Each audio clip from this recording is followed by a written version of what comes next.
I see the logo, Daryl.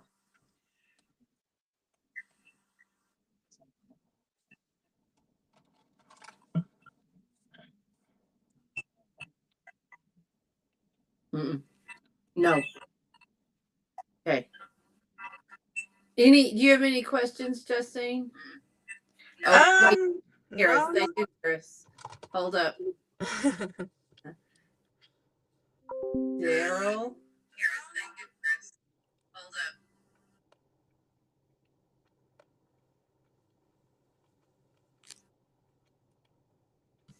Is there like a live chat or anything like that? We can chat in here. Let me pull that up.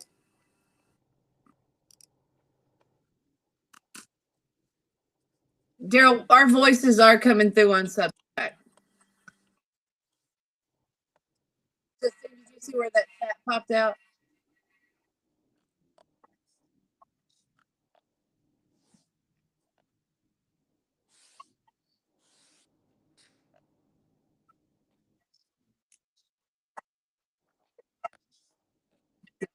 Thing we don't want the world to know.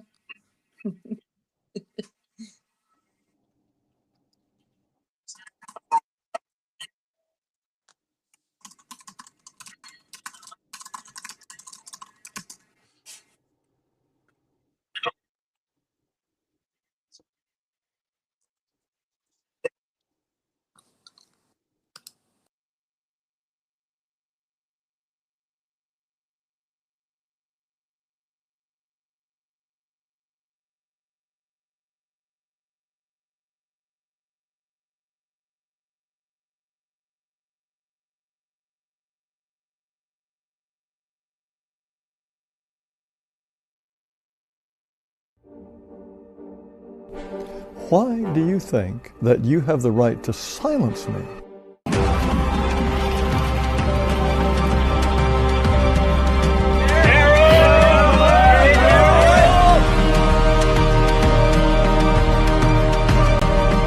I always said that I don't want to be heard, I want to be felt. I don't want to make my mark, I want to make my dent. I didn't realize at the time that I was actually one of the biggest activists and largest organizers of white nationalism and alt-right in the United States. They are what is considered by most people sort of your button-up white supremacists, your suit-and-tie Nazis. Arguably, what they spew and how it's hateful and deplorable is political speech, and so therefore it's protected under the Constitution.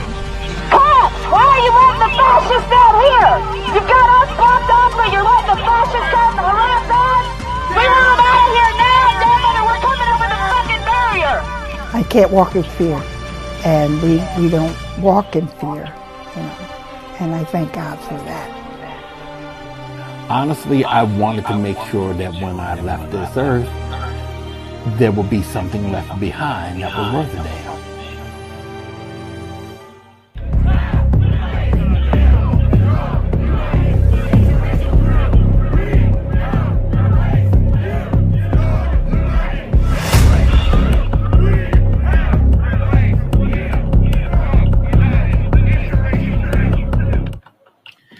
Hey, what's happening, y'all? That was smooth. I'm Dallamont Jenkins, and to my, well, actually, I don't even know where. Beth. Hello, everybody. Daryl, the intro was awesome. I think you got it figured out. Working on it. Still a few things. And as everybody can see, we have a guest, and I'm gonna let Beth explain. We have Justine with us today. Justine Perez is a rural activist and going to talk to us a little bit about what immigrants and just Hispanic and Latino people in general are experiencing out in rural areas as the Trump regime continues to roll out. It's basically a pogrom against brown people and immigrants in our country. So we're really excited to have you here, Justine. I've worked with Justine on a lot of projects, and Justine does a lot of important work. So welcome, welcome, welcome. Thank you. I'm happy to be here. Oh, you ain't saying nothing yet. I say we start this off with something. I'm gonna start off with a palette cleanser, I should say, because everybody is just like freaking out, and we're gonna get to why people are freaking out right now in a minute. But I want to let everybody know of something that happened last weekend. There was a little bit of a anti-fascist dance party. And I've only got a little bit of I should say a little video of it. It was just basically a straight up flash mob. They was having a ball. They was just having a great ball. And they're gonna try to do it tomorrow, but it all depends on whether or not the weather cooperates on, you know. We do have to worry about the new north. What do they call those things? Let's get back. Wait, where are we? Come back here. There we go. Is it a nor'easter coming in? Huh? Is it a nor'easter coming in? Yeah, it's supposed to be coming. We're supposed to be getting a nasty little storm coming through. So we'll have to see whether or not we can weather it. I mean, if it's not going to cause too much grief, we'll have something at 2:00. I wanted to be there tomorrow too, and it sucks, but they're going to be doing that every Saturday in October, even next week when they have the No Kings rally. And it's an anti-fascist. We should talk about that right quick because that's the next one, the 18th. I'm going to be speaking at the one in Princeton, so Princeton, New Jersey, I should say. So anybody wants to come down to hear me, hey, by all means, come on down. Probably get about 3,000 people there. I mean, you said, what's going on with the one at yours, Beth and everybody? We had the last one. We went to Somerset, Kentucky, from where I live. We're out in a very rural area. And Somerset's a small town, but they had a No Kings protest. I don't think they're having one this year, so it'll probably be going a little bit further away, maybe Danville or London, Kentucky. But there's one within driving distance for everybody in the country, I think. Yeah, and by the way, after I leave my speaking engagement at the at that rally in Princeton, I'm going to drive up to my town, Somerset, New Jersey, and probably participate in that. I don't know if I'll speak, but we'll see what happens. But in any case, we do have a lot to talk about, and it's going to be one of the things that I'm going to bring up. And what a weekend! What a week to be anti-fascist. and bear with me because I'm hearing myself in these things while I'm talking, so I'm going insane. So when I take these off, I can't hear anybody. But yeah, it was an incredible week. We have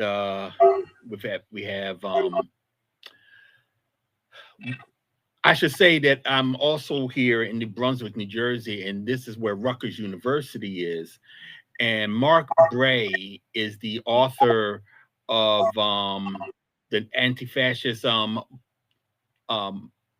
do they call that thing? Yeah, it didn't even come up. I'm sorry. The anti-fascist the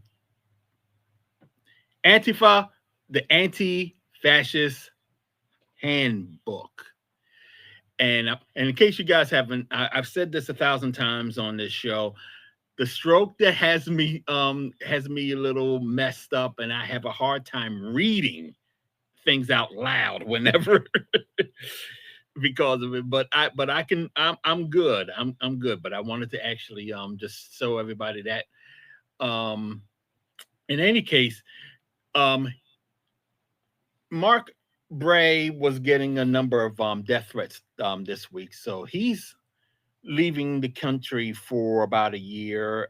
He had a little bit of problems yesterday trying to get out, but he is where he's going to be for the next year. And yeah, a lot of people are concerned. A lot of people that we're close to are concerned. I am, and a lot of people were concerned about me identifying myself as anti-fascist or Antifa. And basically, I'm just going to say flat out, I'm Antifa with no apologies or hesitation. That's just me. I say that on Twitter, on any I make that declaration on social media. So I may as well just say it here. I am I'm not just anti-fascist.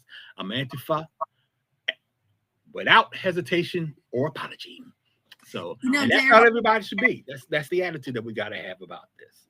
If anybody wants to talk to us about it, you can email us at antifa@onepeoplesproject.com. My grandpa and his 3 brothers were all in Europe during World War II. They were Antifa, and they were there fighting fascists. And I think they would roll over in their graves to think that they would have grandchildren who would be anything but Antifa in 2025. Yeah, I saw a cartoon yesterday, as a matter of fact. It showed it was a cartoon of a guy who was fighting in World War II, and you know how they say the Nazi flags as trophies, and the cartoon shows the guy posing with it with his platoon, and then having it at his house and wrapping it up, as his trophy, and then they show his grandson or father or son crying at his grave, shows him finding the flag and putting it up flying it outside the house, Sig Heiling. It's like, yeah, that's exactly how it goes. That's exactly how it goes. So, I mean, I think if people are going to go down this road, they better recognize where it ended up. I mean, we win. We win. So, I mean, I'm sitting there listening to that craptastic thing that they had the other day at the White House. The round table discussion about how anti-fascist or Antifa was terrorists.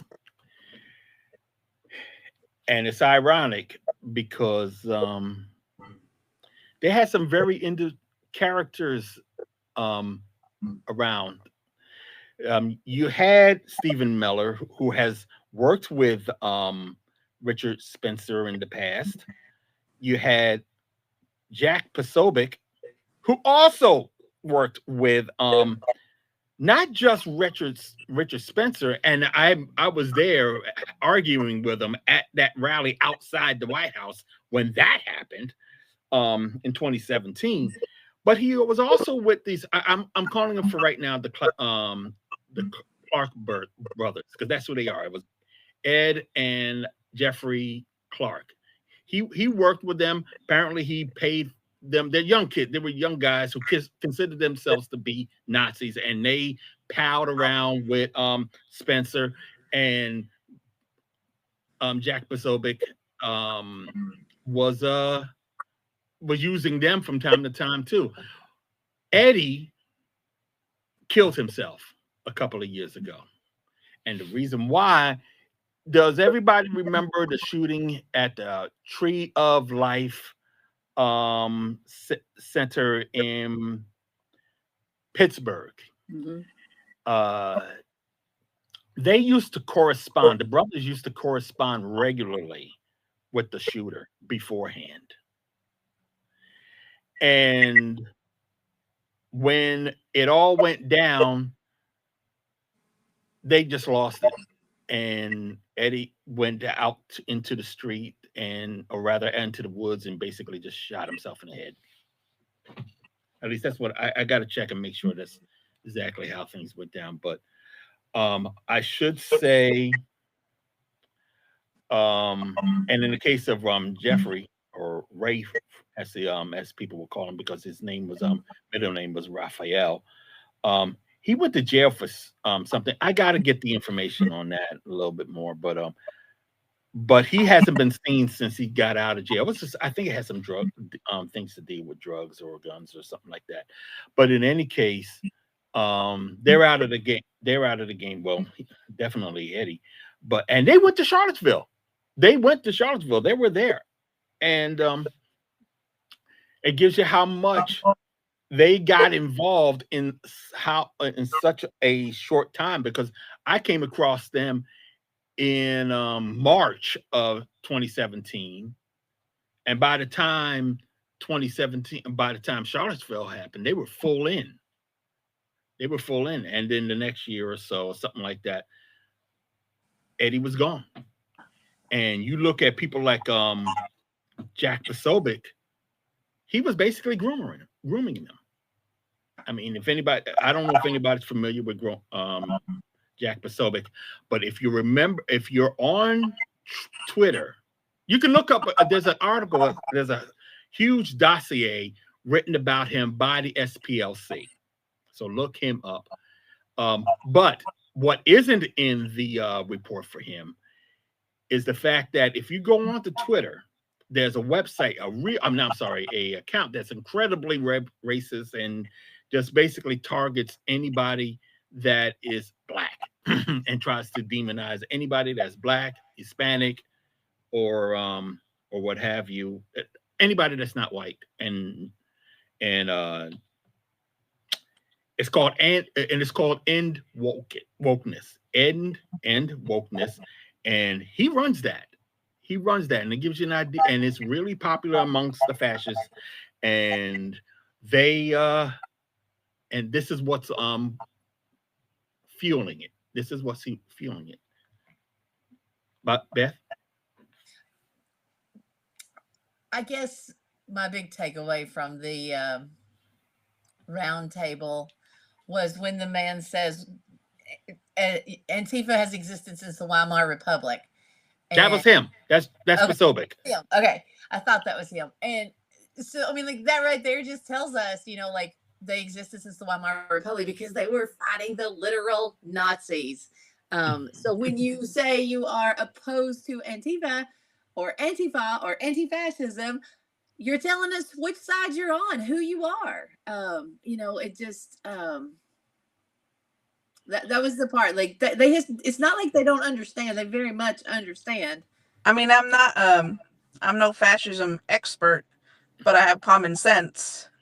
So whenever I see, the news articles, Fox News, whatever, Antifa's doing this, Antifa's doing that, I'm like, is that a bad thing? I mean, to be anti-fascist? For them, it is.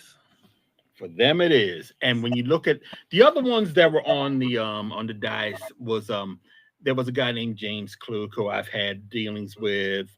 Of course, Stephen Miller was there, as I said. And basically, a lot of them were these. Oh yeah, Andy No was there, of course. I mean, because he's supposed to be the Antifa expert amongst the right. The only thing he knows to do is to stay the hell away from us now. But but for the most part, it was just basically a bunch of influencers on the right that was basically trying to get their time to shine. It was post Manila. Oh, good grief! I can't even see the word Manila.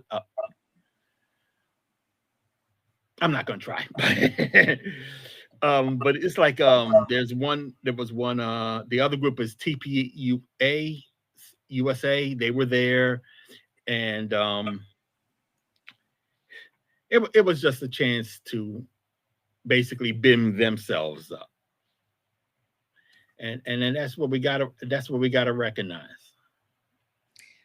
I think in this moment, the most anti-fascist thing we can do is find ways to stand with our immigrant siblings in this country. Um, and there's so much. One, my best friend lives in Chicago, and I've talked to her a lot this week about the things that are happening there. But I'm in the rural area, and I don't know what's happening here and what people are experiencing. I know a lot of this isn't public because people are scared. What can you tell us, Justine, and what can we do, those of us who have privilege? So I guess yeah, you probably wouldn't know because you're not in like the Hispanic community like I would be. So it's the little things in a small town like ours. It's the little things. It's the so over policing. It's the little things you could say in a small town like ours. It's the little things. You can see. I'm starting to see, or we've seen a pattern of, you know, the police, our local police, targeting Hispanics or what people look like Hispanics, pulling them over, giving them tickets, taking them to jail, towing their cars. All of that costs money, you know, and it's like, it's little things like that that to me is, you know, it's not like the big cities in Chicago or like border city, you know, border at the border or anything like that. But it's getting there because a lot of our local, you know, detention centers, they work with ICE. They're calling them, and people are getting picked up that way. So, you know, and we've never seen this before, especially in our town, where they are like constantly pulling Hispanics, you know, and give them tickets because they know for the most part that a lot of us do not have a driver's license. So that's their excuse. They know. And so, I mean, we've talked to, you know, the mayor, we've talked to the chief of police, and we've, you know, it's just Hispanics. I mean, there wasn't anybody else there, but it would be great if, you know, allies like you, Beth, or other members of the community, you know, spoke up with us, because what they're doing, I feel like it's wrong. Because the way we explained it to like the chief of police and the mayor, it's like, I understand we have laws, but at what point, you know, is it wrong morally? And that's what gets me.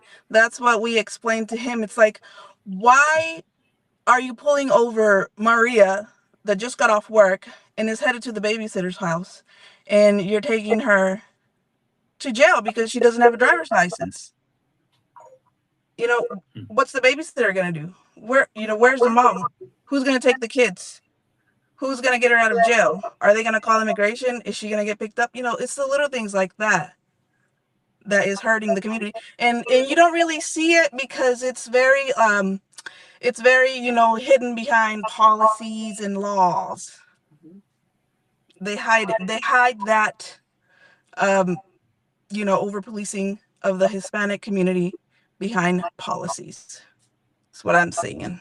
There was a situation I learned about this week with a family in our county, and they went to a neighbor's house. I happened to know the neighbor, and they were an immigrant family, and they were desperate. They didn't have food. The power had been turned off. Things had gotten really bad, and that was because the father was terrified to go to work.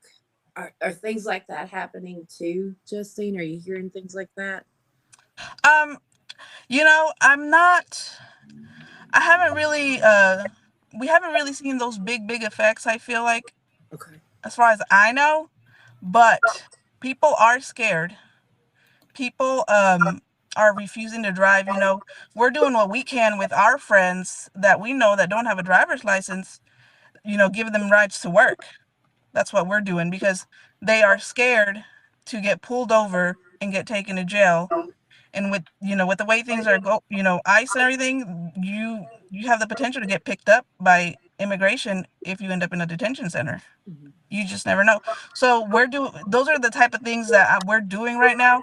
But people are scared, and I think they should be, because we're not seeing like cities in Chicago, California, where ICE is rounding people up, but it's coming, and they're doing it in other ways. I am curious as to, I'm here from Jersey. I'm here in Jersey. I'm far away from the situation. And it's really it's really a question as to how do we build, this might not, this is going to be a tall question, but how do we build a network of support all over the country? I know that there's organizations, and that's probably where it would need to start. But from your experience, what kind of network exists, and what can exist? What needs to exist? I feel like we need to talk to people and how to help them. Like, how can we, let people know their rights? Because a lot of people are scared. They don't understand, the laws and the rights that they have in this country. So, and the problem is, a lot of people are scared right now. People are not going to come out. I've tried getting people to meet up. Let's talk. What can we do? People are scared and they're not meeting. And I feel like we need to connect to, like, with big, other cities and other activists, so that they can help us and we can join them. Because there's not really, I don't know, I feel like there's not really a whole lot of help here in these small towns. I don't know. What do you think, Beth? Yeah, I think that's absolutely true, Justin. And like my friend in Chicago was telling me, I'm in this group and I'm in this group and I'm in this group, so I'm being able to support, the immigrant people, and then Hispanic people who are citizens. I mean, like, her husband is Hispanic and he's afraid to go to work. His family's been in the United States for longer than my family has, but they're just grabbing brown people. But she was telling me about all the ways she had been able to plug in and support, and I haven't been here in in a rural area. But I'm saying too, Justine, and I'm going to reach out to you after this show and talk about what could I do to help. But I think there are allies out there who don't know, like, what can I directly do to support people in my community. And I also understand that people who are targets are going to be a little bit wary who's coming in and offering help, because is it help or is it a trap? I get that too.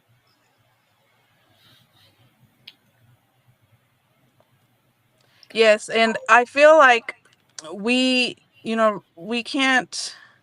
Sometimes I feel like the momentum dies down a little bit, but I feel like we have to stay on top of it. Meetings, anything that we can do. I know that I have, ideas and ways that I can reach my members of my community, through churches, through events, things like that. That's what I feel like I can do to reach the Hispanic community. But what about, our allies? Who can I reach out to? Who's going to be there to support us? The big leagues, I feel like. Well, I could tell you, if people are trying to reach out to you or anybody in the rural area, you can definitely do so through us if need be. I had joked around and said that you can reach us at Antifa at onepeoplesproject.com, but you can definitely reach us out there with that email address and let us know how you want to help, and whether or not you have some situations in your own area where you might need help. So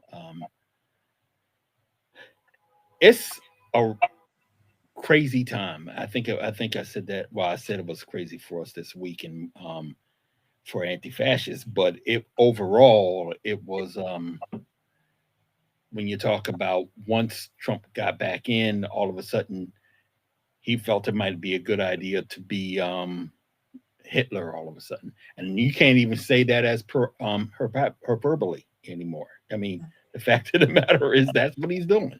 That's We're what he's about. that it's And toddlers. and in the end, it's really the people around him. And it has to be and it does have to be stamped down. It does. So definitely want to thank you for coming out today. We have a short we have a half-hour show, so that's like what we're talking. But the truth of the matter is we got to talk more. We got to talk more. This doesn't have to be the last time that you're on the show. Please don't let this be the last time. If there's anything that we need to talk about, even if there's a situation where we have to get on like immediately, we'll do that. We will definitely do that. So just bear that in mind. If you need us to get on the line to tell everybody, hey, this is going on right now, and we have no problem doing that. So Thank you. Definitely thank you very much for coming here today. Thank you. And thank you for having me. And yeah, for sure. I really want to stay connected, Beth, with you and your, the people that you know, because I want to be ready, because I don't want to I don't want to have nobody to turn to when things get bad, and I feel like things are going to get bad because has it even been a year since he's been in office? No. Things Hasn't even been a year. Things are just getting started, and I don't know how bad it's going to get. Yeah. I mean, and that's all we got. We have to take care of each other. Yeah. Yeah. So thank you. And thank you. And we didn't promote this episode, but that's okay, because hopefully that means that everybody who's watching right now can see it later, or watching it are seeing it later. And we appreciate that. And we're going to keep going. And we're going to need your help in order to keep going. So if folks can definitely can go to our website, onepeoplesproject.com/donate. We have for those who haven't watched the show, we've been going through hell trying to make sure that we get our situation dealt with when it comes to money on by Halloween. We are now at 29. I'm sorry. I want to say 2,000. We owe 2,900. We got to get 2,900 to our landlord by the end of the month, and we can use your help with that. For those who don't know, I've been sick for a couple of for about 2 years, and it's causing a problem. And this is the problem that we're in, and we're trying to just make sure that we don't go underwater. So if anybody can help out, and don't forget, we also have merch. We have merch. I mean, you don't have to just throw money at us. I mean, we can also hook you up with some T-shirts. Not this one, but T-shirts, books, buttons, hats. Well, the only hat that we have is the skull cap that says Antifa on it. Definitely would like y'all to get that. But bumper stickers. Where is my bump sticker? Oh, here we are. Oh, I got some of this merch here. Oh, she's getting the hat. Well, I'm showing you I gotta sit back. Hate has consequences. Bumper sticker. We also got this CD that everybody that the band Potbelly has produced for us 2 years ago, and it's a compilation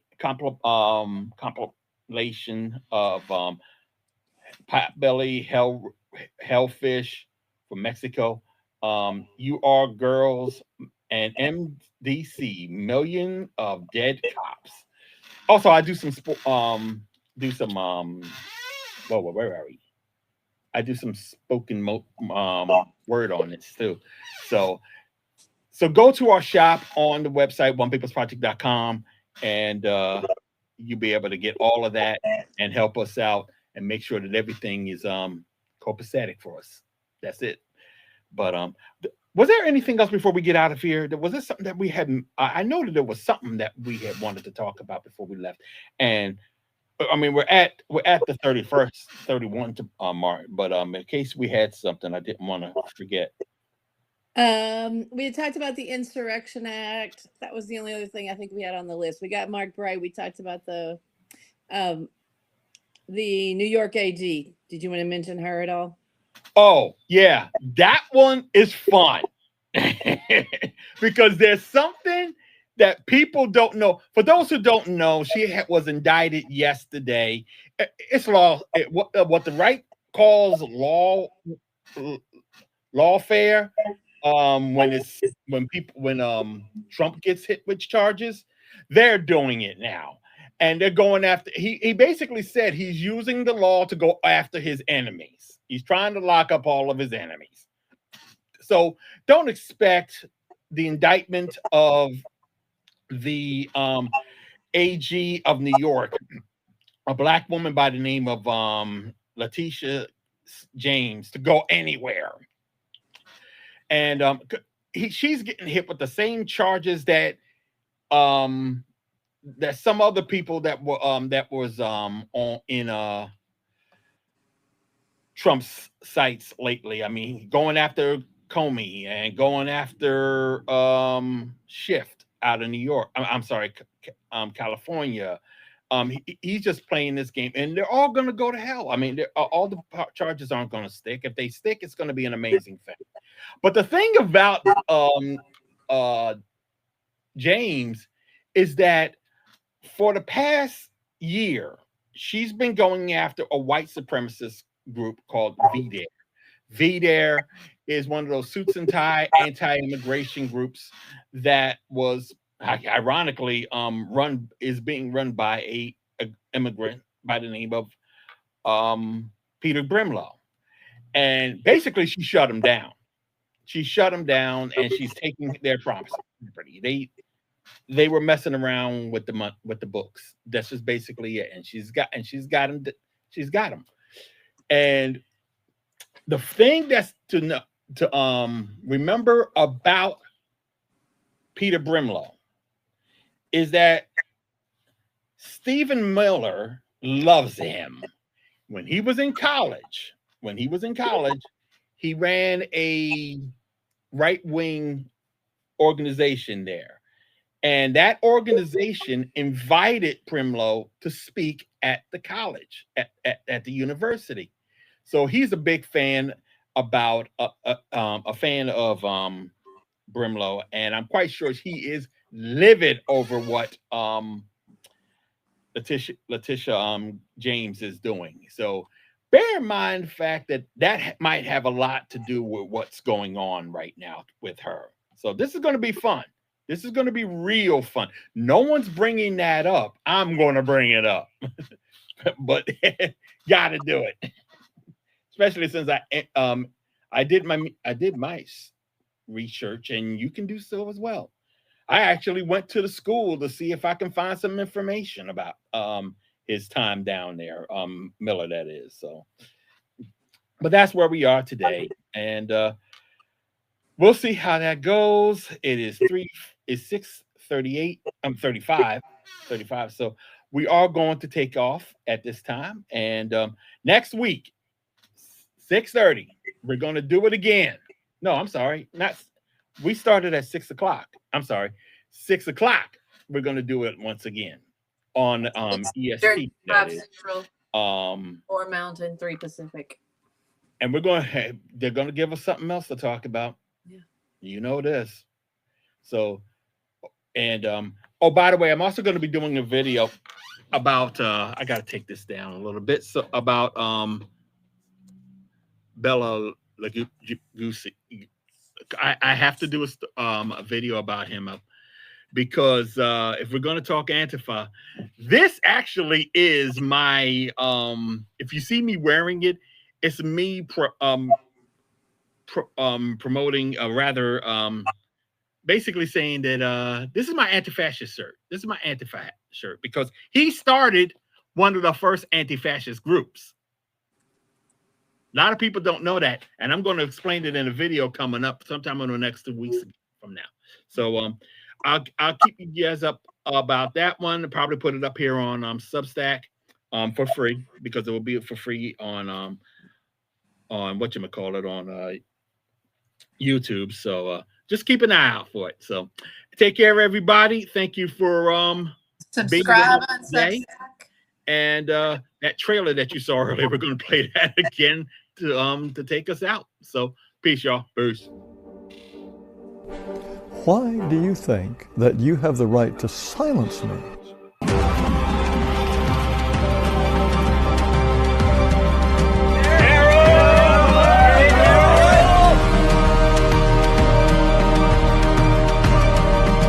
I always said that I don't want to be heard, I want to be felt. I don't want to make my mark, I want to make my dent. I didn't realize at the time that I was actually one of the biggest activists and largest organizers of white nationalism and alt-right in the United States. They are what is considered by most people sort of your button-up white supremacists, your suit-and-tie Nazis. Arguably, what they spew and how it's hateful and deplorable is political speech, and so therefore it's protected under the Constitution.